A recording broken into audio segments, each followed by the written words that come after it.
Hello दोस्तों, अभी Bhojpuri industry के ताज़ा तरीन खबरें यानी कि देख सकते हैं हमारे डिस्प्ले पर दिनेश लाल यादव जी का, जिस फिल्म का नाम है मैं मायके चली जाऊंगा। ये शूट चल रहा है अभी आजमगढ़ में, देख सकते हैं हमारे डिस्प्ले पर शूटिंग टाइम का ये जो है सो तस्वीर है।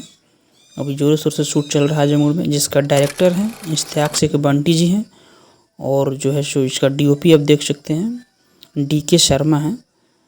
जुबली स्टार कहलाने वाले दिनेश लाल यादव और सांसद, आजमगढ़ के सांसद यानी कि आजमगढ़ में ही अपने होम टाउन में शूट कर रहे हैं। फिल्म नाम है मैं मायके चले जाऊंगे। ये देख सकते हैं डायरेक्टर साहब हैं हमारे। तो ये बहुत ज़ोरों शोर से फिल्म जो है सो अभी बनाई जा रही है वहाँ पे, और इसमें स्टार कास्ट हैं, अमरपाली जी हैं, दिनेश लाल यादव जी हैं, अमित शुक्ला जी हैं, बीना पांडे जी हैं और भी बहुत बड़े कलाकार हैं। तो प्लीज़ दोस्तों हमारे चैनल को सब्सक्राइब कीजिए। भोजपुरी के सभी ताज़ा तरीन खबरों के लिए हमारे चैनल को सब्सक्राइब कर दीजिए। और मैं दिखाता रहता हूँ अभी कहाँ कहाँ कैसे शूट चल रहा है। अभी देख सकते हैं सीन समय का फ़ोटो है, अभी सीन शूट समय का फ़ोटो है यानी कि चल रहा है, आजमगढ़ में ही शूट चल रहा है। तो अगर आप इधर आजमगढ़ में आ रहे हैं तो देखना चाहते हैं तो दिनेश लाल यादव जी का शूटिंग देख सकते हैं बहुत ज़ोरों शोर से। मैं बता दूं फिर से कि ये फिल्म नाम है मैं मायके चली जाऊंगी।